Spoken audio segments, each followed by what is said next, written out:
Kombinasi bisnis dilakukan tanggal 31 Desember 2012, di mana PTA mengambil alih aset dan liabilitas PTB. Sebagai imbalan, PTA membayar tunai sebesar 135.000 dan menerbitkan 500 lembar saham biasa. Nilai nominalnya 1.000 per lembar, nilai wajar 1.500 per lembar untuk diserahkan kepada pemegang saham PTB. Biaya terkait kombinasi bisnis yang dibayar oleh PTA adalah biaya pencatatan saham 20.000 serta biaya konsultan dan profesional 40.000. Pencatatan oleh PTA. Yang pertama, mencatat penyerahan imbalan, uang tunai dan 500 lembar saham dalam rangka kombinasi bisnis. Investasi pada PTB sebesar 885.000 di sebelah debit, kas 135.000 di sebelah kredit, modal saham 500.000 sebelah kredit, tambahan modal di store 250.000 di sebelah kredit. Yang kedua, mencatat biaya-biaya kombinasi bisnis. Di debit ada biaya kombinasi bisnis sebesar Rp40.000, lalu tambahan modal di store Rp20.000, dan di posisi kredit ada kas sebesar Rp60.000. Yang ketiga, mencatat pengambil alihan aset neto PTB, yaitu kas di debit Rp125.000, aset lainnya Rp1.000.000 di debit, lalu ada goodwill Rp110.000 sebelah kredit, macam-macam liabilitas 350.000 sebelah kredit, investasi pada PTB 885.000 sebelah kredit. Perhitungan goodwill, nilai wajar imbalan Rp885.000, nilai wajar aset neto Rp775.000, lalu dikurangin jadi hasilnya itu Rp110.000, itu akan disebut goodwill. Laporan posisi keuangan setelah kombinasi bisnis. Perusahaan PTA, laporan posisi keuangan periode 31 Desember 2012. Di sini tercatat ada kas sebesar Rp405.000, aset lainnya Rp3.600.000, goodwill Rp110.000. Jumlah aset yaitu sebesar Rp4.115.000. Macam-macam liabilitas berjumlah Rp850.000, modal saham Rp2.000.000, tambahan modal di store Rp430.000, saldo laba Rp835.000. Jumlah liabilitas dan ekuitas yaitu Rp4.115.000. Jumlah aset dan jumlah liabilitas dan ekuitas balance. Kombinasi bisnis konsolidasi. Prosedur akuntansi kombinasi bisnis dengan bentuk merger berlaku sama untuk kombinasi bisnis dengan bentuk konsolidasi.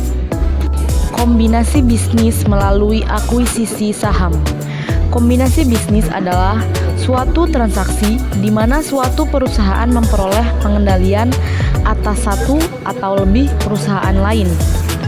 Pengendalian suatu perusahaan dapat diperoleh melalui pembelian lebih dari 50% saham berhak suara atau saham biasa. Saham yang diperoleh atau dibeli dicatat ke akun investasi saham sebesar nilai wajar imbalan yang diserahkan atau consideration transfer. Perusahaan pengakuisisi tidak perlu mencatat masing-masing aset dan liabilitas dari perusahaan yang diakuisisi. Ilustrasi 2. Kombinasi bisnis akuisisi saham. Laporan posisi keuangan PTA dan PTB periode 30 Desember 2012 sebelum keduanya melakukan kombinasi bisnis adalah sebagai berikut. Kas PTA, nilai buku Rp475, nilai buku Rp125.000, nilai wajar PTB Rp125.000, aset lainnya nilai buku Rp2.600.000, nilai buku Rp850.000, nilai wajar PTB Rp1.000.000. Jumlah aset PTA Rp3.075.000, nilai buku Rp975.000. Macam-macam liabilitas. PTA nilai buku Rp500.000, nilai buku Rp300.000, nilai wajar Rp350.000. Modal saham Rp1.000. PTA nilai buku Rp1.500.000, nilai buku Rp500.000. Tambahan modal di store Rp200.000, nilai buku Rp40.000. Saldo laba Rp875.000, nilai buku Rp135.000. Jumlah liabilitas dan ekuitas sebesar Rp3.075.000, nilai buku Rp9.975.000. Pada tanggal 31 Desember 2012, PTA mengakuisisi 100% saham beredar PTB dan PTB tidak dibubarkan. Sebagai imbalan, PTA membayar tunai sebesar Rp135.000 dan menerbitkan 500 lembar saham biasa. Nilai nominal Rp1.000 per lembar, nilai wajar Rp1.500 per lembar untuk diserahkan kepada pemegang saham PTB. Biaya akuisisi saham yang dibayar oleh PTA adalah biaya pencatatan saham Rp20.000 serta biaya konsultan dan profesional Rp40.000. Pencatatan oleh PTA. Yang pertama, mencatat penyerahan imbalan uang tunai dan 500 lembar saham dalam rangka akuisisi 100% saham PTB. Di sebelah debit ada investasi pada PTB sebesar Rp885.000, sebelah kredit kas Rp135.000, modal saham Rp500.000, tambahan modal di store Rp250.000. Mencatat biaya-biaya akuisisi saham. Sebelah debit, biaya akuisisi saham sebesar Rp40.000, tambahan modal di store sebelah debit Rp20.000, dan sebelah kredit ada kas yaitu sebesar Rp60.000. PTA tidak perlu mencatat aset dan liabilitas dari PTB karena yang diakuisisi adalah saham PTB dan PTB tidak dibubarkan. PTA menjadi induk perusahaan dari PTB karena memiliki saham PTB lebih dari 50%. Pada kasus ini tidak ada kepentingan non-pengendali karena 100% saham PTB dimiliki oleh PTA. Kepentingan non-pengendali sama dengan 0%. Goodwill yang timbul dari akuisisi saham 100%. Nilai wajar imbalan yang diserahkan sebesar Rp885.000. Nilai wajar kepentingan non-pengendali 0% dikali 775 sama dengan 0. Nilai agregat Rp885.000. Nilai wajar aset neto Rp1.125.000 dikurangi 350 sama dengan Rp775.000. Goodwill dari akuisisi saham sebesar Rp110.000. Goodwill dapat juga dihitung sebagai berikut. Nilai wajar imbalan yang diserahkan Rp885.000. Nilai wajar aset neto yang diperoleh 100% dikali 775 sama dengan 775. Goodwill dari akuisisi saham sebesar Rp110.000. Goodwill dari akuisisi saham yaitu Rp110.000 tidak perlu dicatat dalam akun tersendiri karena sudah termasuk dalam nilai tercatat investasi. Goodwill Rp110.000 akan dilaporkan dalam akun tersendiri ketika laporan keuangan PTA dikonsolidasikan dengan PTB. Nah, selanjutnya yaitu kombinasi bisnis akuisisi bertahap. Kombinasi bisnis bertahap. Nah, dalam kondisi bisnis secara bertahap, ada kalanya pengakuisisi itu mengukur kembali kepentingan ekuitas sebelumnya pada nilai wajar dan mengakui keuntungan atau kerugian dalam laporan laba rugi jika ada. Ilustrasi kombinasi bisnis bertahap. Nah, tanggal 1 Januari 2011, PTA membeli 15% saham PTB dengan harga 320 juta. Pencatatan jurnalnya oleh PTA yaitu investasi saham PTB di debit dan kas di kredit sebesar 320 juta. Lalu, 1 tahun kemudian, 1 Januari 2012, PTA membeli lagi 60% saham PTB dengan harga 1.200.000.000 1,2 M.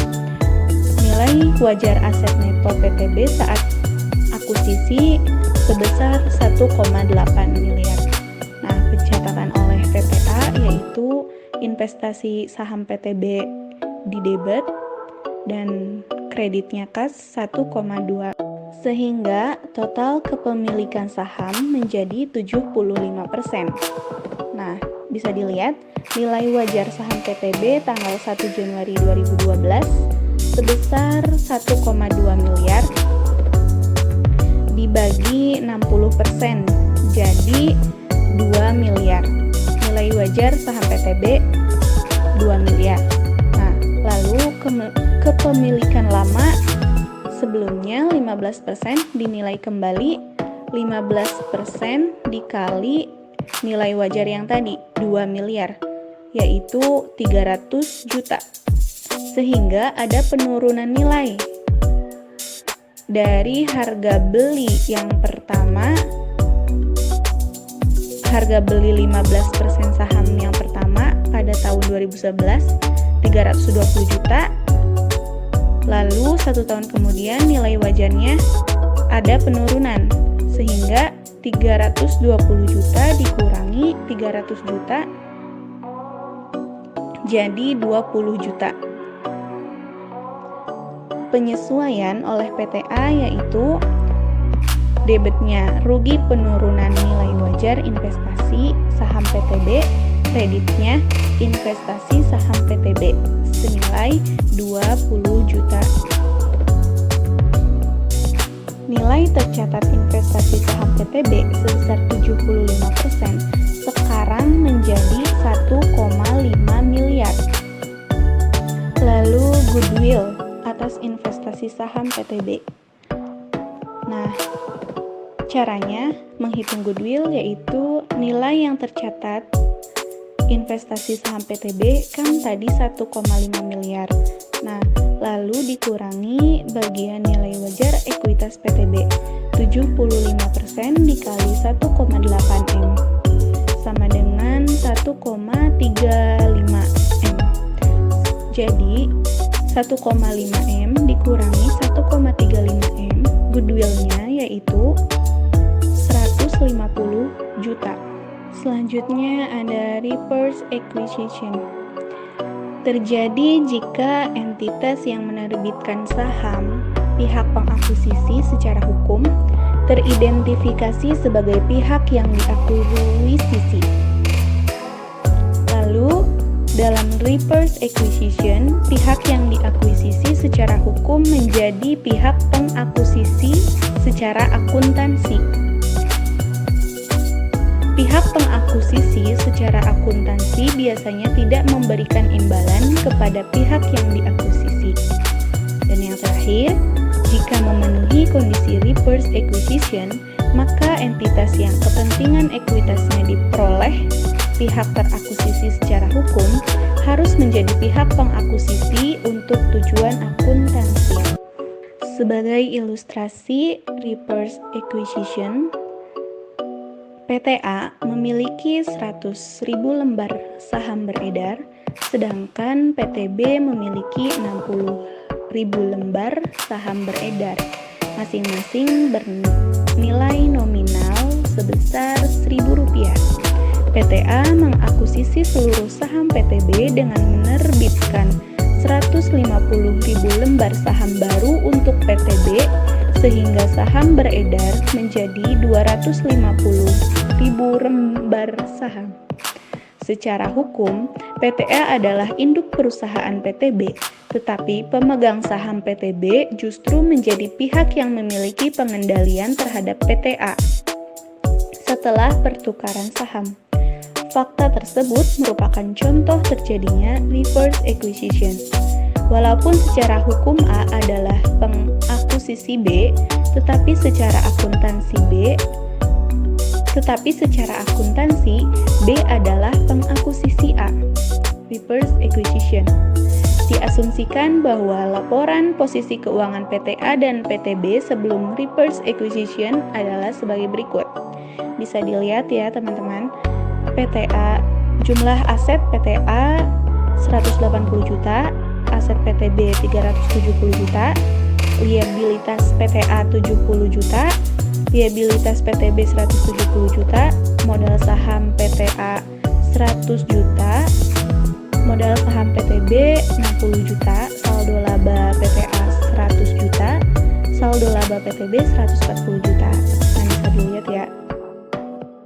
Lalu, laporan keuangan konsolidasian harus disusun dari sudut pandang PTB, walaupun yang menyusun laporan konsolidasian adalah PTA. PTB seolah-olah mengakuisisi PTA dan laporan keuangan seolah-olah disusun oleh PTB. Karena PTB secara hukum tidak mengakuisisi PTA, maka perlu ditentukan jumlah saham yang seolah-olah dikeluarkan PTB untuk mengakuisisi PTA.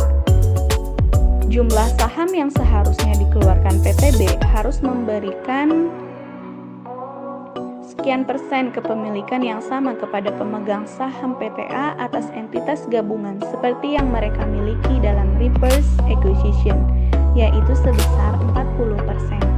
Karena PTB memiliki 60.000 lembar saham, maka agar PTA memperoleh kepemilikan 40%, PTB seolah-olah harus mengeluarkan 40.000 lembar saham. Diasumsikan nilai wajar saham PTB pada tanggal akuisisi 5.000 per saham. Biaya perolehan akuisisi PTA yang tadi yang PTB seolah-olah harus mengeluarkan 40.000 lembar saham dikali nilai wajarnya. Nilai wajarnya 5.000 per lembar saham menjadi 200 juta. Tambahan modal disetor atau agio saham atas tadi akuisisi 40.000 lembar saham dikali 4.000 sama dengan 160 juta. Diasumsikan pula bahwa nilai wajar aset PTA pada tanggal akuisisi adalah 190 juta. Nilai buku yang di laporan posisi keuangan yang sebelum reserve acquisition sebesar 180 juta. Jadi goodwill dari akuisisi 200 juta dikurangi 190 juta dikurangi 70 juta menjadi 80 juta. Laporan posisi keuangan PTA setelah kombinasi bisnis reverse acquisition menjadi aset sejumlah 560 juta, goodwillnya 80 juta, liabilitas menjadi 240 juta, modal saham PTA 250 juta, cadangan modal 10 juta, saldo laba PTB 140 juta.